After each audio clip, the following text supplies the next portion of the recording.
Hi stakeholders, my name is Mr. Vile. Welcome to the Digital Open House. I wanted to introduce you to the Greek Mythology class and tell you about the main assignments that will be in the curriculum. Our class centers on the classic text by Edith Hamilton. All students are getting a copy of the book by the end of the week. This was published many decades ago. It's become the standard introduction to reading about Greek mythology, these timeless stories like Ithacus flying too close to the sun, Sisyphus carrying the boulder up the mountain, the Battle of Troy, the return home, and the Odyssey. The students should expect about 5 to 10 pages of reading a night. I will be getting a reading schedule out by the end of the week that will have the entire reading schedule planned, and they will be finding that on Google Classroom. We also will occasionally be reading a digital copy of some chapters, excerpts from Percy Jackson's Greek Gods. This was from the author who did publish the Percy Jackson series, and this became a introduction text about the gods, and the students will be using a digital version of this book that will be on Google Classroom. The Google Classroom setup is pretty easy to follow. Our topics are set up by weeks, and each of the days and dates will be organized in there. So for example, today we read a little bit about Pandora's box and watched 2 video clips, and all that information is on here. I will have backup lectures and other organizational techniques in case your internet goes out. So don't feel frustrated or super worried. I'm here to help. And there are going to be 3 main summative assessments in our 10-week unit.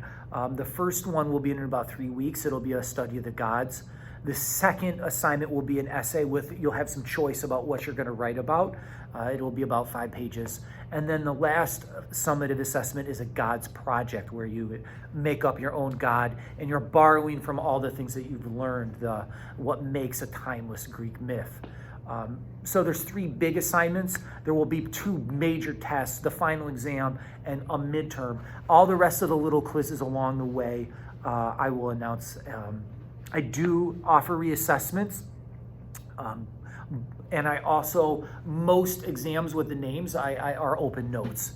I'm not sure how the tests are going to work with them being online, but we're kind of figuring out as we go.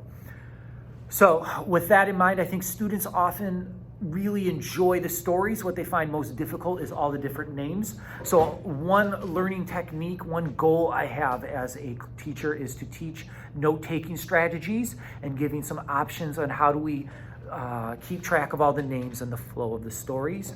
And then we can use those notes on the assessments. They are open book, except for occasionally, unless it's a God thing. So that's the class in a nutshell. Email me anytime if you need help. And just a little view of the classroom for those who are coming in. I've got it pretty spaced out here. I have an air purifier that my wife bought, the same one that the U of M doctors use in their offices. It does recycle the air 3 times an hour. The classroom library is still active if somebody wants to check out a book. I just have to give days between sterilizing them. The desks are about 3.5, 4 feet apart. This is as far as I could get it, and I'm able to teach from 2 spots of the room. I'll post a separate video introducing myself. Thank you so much for joining our digital open house. I look forward to working with all of you. Bye.